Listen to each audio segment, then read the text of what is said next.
ಎಲ್ರಿಗೂ ನಮಸ್ಕಾರ. ನಾವು ಕನ್ನಡದವರು, ಆದರೆ ವಾರಂಗಲಲ್ಲಿದ್ದು 1 ವರ್ಷ ಆಯಿತು. ನಾನು ವಾರಂಗಲ್ ಸೀರೀಸ್ ಅಂತ ಒಂದು ವಿಡಿಯೋ ಸೀರೀಸ್ನ ಸ್ಟಾರ್ಟ್ ಮಾಡಿದ್ದೀನಿ. ಅದರಲ್ಲಿ ಮೊದಲನೇ ವಿಡಿಯೋ ನಾನು ಭದ್ರಕಾಳಿ ಟೆಂಪಲ್ ಬಗ್ಗೆ ಹಾಕಿದ್ದೀನಿ, ಮತ್ತು 2ನೇ ವಿಡಿಯೋ ವಾರಂಗಲ್ ಫೋರ್ಟ್ ಬಗ್ಗೆ ಹಾಕಿದ್ದೀನಿ. ಅವುಗಳ ಲಿಂಕ್ನ ನಾನು ಡಿಸ್ಕ್ರಿಪ್ಷನಲ್ಲಿ ಆ್ಯಡ್ ಮಾಡಿರ್ತೀನಿ, ನೀವು ಹೋಗಿ ನೋಡ್ಬೋದು. ಇದು ವಾರಂಗಲ್ ಸೀರೀಸ್ನ 3ನೇ ವಿಡಿಯೋ. ಇವತ್ತು ನಾವು ಯಾವುದೇ ರೀತಿ ಹಿಸ್ಟಾರಿಕಲ್ ಪ್ಲೇಸ್ ಅಥವಾ ದೇವಸ್ಥಾನಕ್ಕೆ ಹೋಗ್ತಿಲ್ಲ, ಒಂದು ಸ್ಪೆಷಲ್ ಜಾಗಕ್ಕೆ ಹೋಗ್ತಿದ್ದೀವಿ. ಅದ್ಯಾವ ಜಾಗ ಅಂತ ನಾನು ಮುಂದೆ ವಿಡಿಯೋದಲ್ಲಿ ತೋರಿಸ್ತೀನಿ.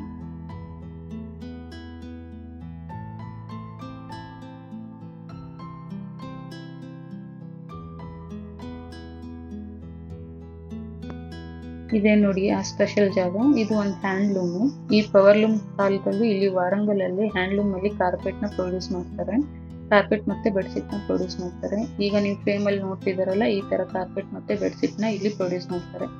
ಸೊ ಇಲ್ಲಿ ಆಲ್ಮೋಸ್ಟ್ ಎಲ್ಲ ಮನೆಗಳ ಹಿಂಭಾಗದಲ್ಲಿ, ಅಂದ್ರೆ ಹಿತ್ಲ ಏನಂತೀವಲ್ಲ ನಾವು, ಅಲ್ಲಿ ಈ ತರ ಸೆಟಪ್ ಇರುತ್ತೆ.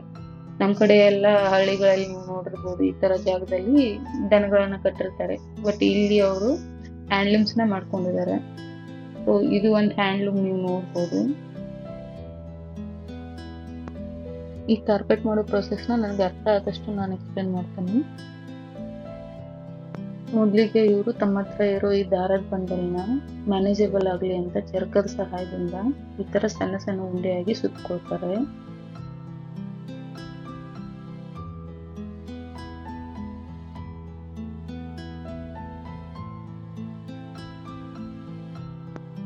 ಆ ಸಣ್ಣ ಸಣ್ಣ ದಾರದ ಉಂಡೆಗಳನ್ನು ಇಲ್ಲಿ ಒಂದು ಮರದ ಹಲಿಗೆ ಕಾಣ್ತಿದೆ ನೋಡಿ, ಅದ್ರ ಮಧ್ಯೆ ಸೆಟ್ ಮಾಡ್ತಿದ್ದಾರೆ. ಹೇಗಪ್ಪ ಅಂತ ಅಂದ್ರೆ, ಈ ಮರದ ಹಲಿಗೆಗೆ 2 ಎಂಡಲ್ಲಿ ಹೋಲ್ ಇರುತ್ತೆ. ಆ ಹೋಲಲ್ಲಿ ನಾವು ಹೇಗೆ ಸೂಜಿಗೆ ದಾರನ ಪೋಣಿಸ್ತೀವಲ್ಲ, ಆ ಥರ ದಾರನ ಪೋಣಿಸ್ಕೊಳ್ತಾರೆ.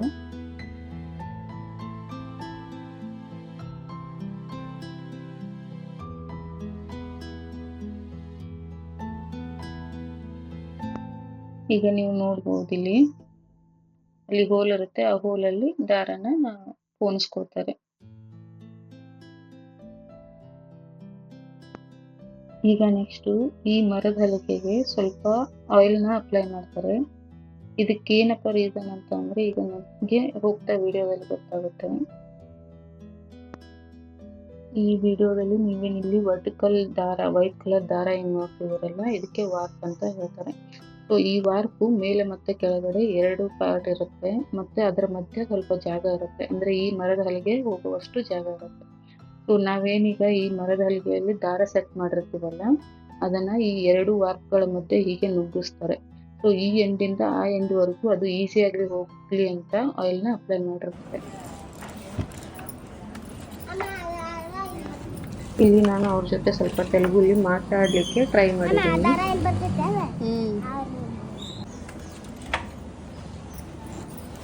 ఒక బెడ్షీట్ ఇలా కార్పెట్ అవడానికి ఎంత టైం పడుతుంది? 10 డేసా? 10 hours, ಗಂಟೆಗಳು. ಈ ತರ ಒಂದು ಕಾರ್ಪೆಟ್ ರೆಡಿ ಆಗ್ಲಿಕ್ಕೆ 10 hours ಬೇಕಾಗುತ್ತಂತೆ. డిజైన్ డిఫరెంట్ డిజైన్ ఉంటే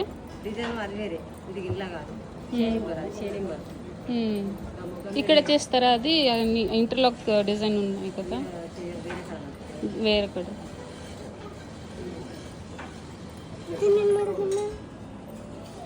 ఇది ఎందుకు పెట్టుకున్నారు? ఆయిలింగ్.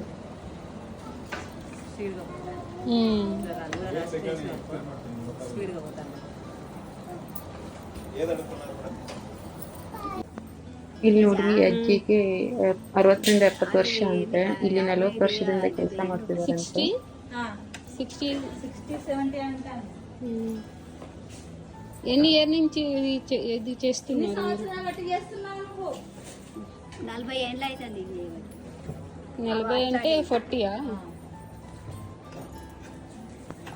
ಇವರು ಮಹಾರಾಷ್ಟ್ರ ಸ್ಟೇಟ್ನ ಸೋಲಾಪುರದವರಂತೆ. ಮದುವೆ ಆದ್ಮೇಲೆ ಇಲ್ಲಿ ಬಂದಿದ್ದಾರೆ. దాని మీద పట్టేది ఇప్పుడు ఆ చెటమ్మ పడతాను చూడు, ఇట్లా పట్టి ఇట్లా ఊగేసి ఇట్లా లాగేసి ఇట్లా తిప్పేది. సోలాపురంలో మహారాష్ట్ర, సోలాపుర మహారాష్ట్ర. అక్కడి నుంచి ఇక్కడ వచ్చారు. మా అమ్మ మా తాత అక్కడనే ఉన్నారు. మా అమ్మ మా తాత ఇక్కడ పెళ్లి అయినాక ఇక్కడ వచ్చారు. మా అమ్మ చచ్చిపోతే నన్ను తీసుకుపోయి ಸಾಕಿದ್ರು ಗಾಡಿ ಇದಾದ್ಮೇಲೆ ನಾವು ಇನ್ನೊಂದು ಹ್ಯಾಂಡ್ಲೂಮ್ಗೆ ಬಂದಿದ್ವಿ. ಆ ಹ್ಯಾಂಡ್ಲೂಮ್ ಓನರು ಈ ಪ್ರೊಸೆಸ್ನ ಇನ್ನು ಕ್ಲಿಯರ್ ಆಗಿ ಎಕ್ಸ್ಪ್ಲೇನ್ ಮಾಡಿದ್ದಾರೆ. ಮುಂದೆ ವಿಡಿಯೋನ ಅಟ್ಯಾಚ್ ಮಾಡಿರ್ತೀನಿ. ఇది వార్పు అంటారు. ఇది వార్పు మేడం, ఇది వెఫ్ట్. అది దాంతో చిన్న గంటలు చేశాక దీనిలో పెట్టి ఈజీగా యూజ్ అవుతుంది మేడం, డైరెక్ట్గా వెళ్ళిపోవడానికి. ఆ, ఇట్లా యూజ్ అయ్యి కార్పెట్ తయారవుతుంది. ఒక డైలీ 4 కార్పెట్స్ వేస్తారు మేడం. ఒక కార్పెట్ రెడీ అయ్యేదకి ఎంత టైం 2 పడుతుంది? అవర్స్ పడుతుంది మేడం. 2 అవర్స్. 2 hours compulsory. ఇది ఒకసారి ఇవి ಮ್ಯಾಟ್ లాగా ಕಾರ್ಪೆಟ್ಸ್ అయితే మేడం. ಈ ಕಾರ್ಪೆಟ್ಗಳು ಸ್ಮಾಲ್ ಸೈಜ್ ಮತ್ತು ಥಿಕ್ನೆಸ್ ಅಲ್ಲಿ ಸ್ವಲ್ಪ ಕಡಿಮೆ ಇರ್ತವೆ. ಹೀಗಾಗಿ 2 ಗಂಟೆಗೆ ರೆಡಿ ಮಾಡ್ಬೋದು. దీని ఫైన్ కార్పెట్ అంటారు మేడం. ఫైన్ కార్పెట్ అంటారు. ఫైన్ కార్పెట్ అంటే ఇది హాస్టల్ వాళ్ళకి సప్లై చేస్తాం ఎక్కువ. హాస్టల్ వాళ్ళు, టెస్కో హాస్టల్ వాళ్ళకి సప్లై చేస్తారు. Government hostels.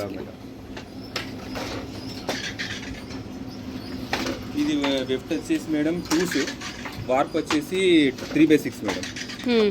ఇది ఓన్లీ టెంట్ కార్పెట్స్కి ఇది యూజ్ అవుతుంది మేడం. పెళ్ళిళ్ళకు, టెంట్స్కి, పెద్దవాళ్ళకి ఎక్కువ యూజ్ అవుతుంది కార్పెట్. అది ఫంక్షన్స్కి రెడ్ కార్పెట్ రెడ్ కార్పెట్ అంటారు మేడం. ఇందులో 915, 912, 918, 920 వరకు కూడా పాసిబుల్ అవుతుంది మేడం. సైజెస్ వచ్చేసి పెద్దగా ఉంటుందండి. ఇలా స్టాక్ అంతా రెడీ అవుతుంది మేడం. రెడీ అయినాక కార్పెట్స్ అన్ని స్టాంపింగ్ అయ్యి. మీది రీటైల్ స్టోర్ ఏమీ లేదు? ఏం లేదు మేడం, రిటైల్ స్టోర్ ఏం లేదు. అంతకుముందు మనకు సొసైటీ లేనప్పుడు రిటైల్ గా హైదరాబాద్ లో ఉండేది మనకు. మొత్తం అక్కడనే సప్లై చేసేది ఉండేది. ఇప్పుడు అంతా క్లోజ్ అయిపోయింది. ఓన్లీ టెస్కోకే supply madam. Only Tesco. Plain చేస్తే అన్ని ప్లేనే మేడం. డిజైన్ చేయం మేము. డిజైన్ ఒక సాంబయ్య వాళ్ళే డిజైన్ చేస్తారు. అది చూసాము.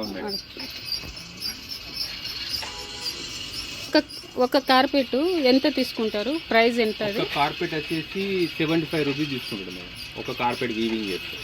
డైలీ 5 కార్పెట్స్ చేస్తారు మేడం.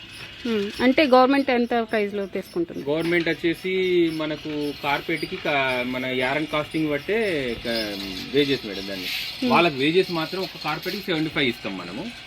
గవర్నమెంట్ వచ్చేసి ఈ కాస్టింగ్ తోటి, వీవింగ్ తోటి, ఇంక్లూడ్ తోటి 300 రూపీస్కి ఒక కార్పెట్ తీసుకుంటుంది మన దగ్గర. ఇది ఒకే సైజ్ లో ఉన్నాయా? ఇది ఒకే సైజ్ ఉంది మేడం. కొద్ది పెద్ద సైజ్ కూడా ఉన్నది ఇందులో. ಇಲ್ಲಿ ನಮಗೆ ಕೆಲವೊಂದು ಕಾರ್ಪೆಟ್ಸ್ನ ಸೊಸೈಟಿ ಓನರ್ ಗಿಫ್ಟ್ ಆಗಿ ಕೊಟ್ಟರು. ಮತ್ತೆ ಕೆಲವೊಂದು ಕಾರ್ಪೆಟ್ಸ್ನ ನಾವು ಪರ್ಚೇಸ್ ಮಾಡಿದ್ವಿ.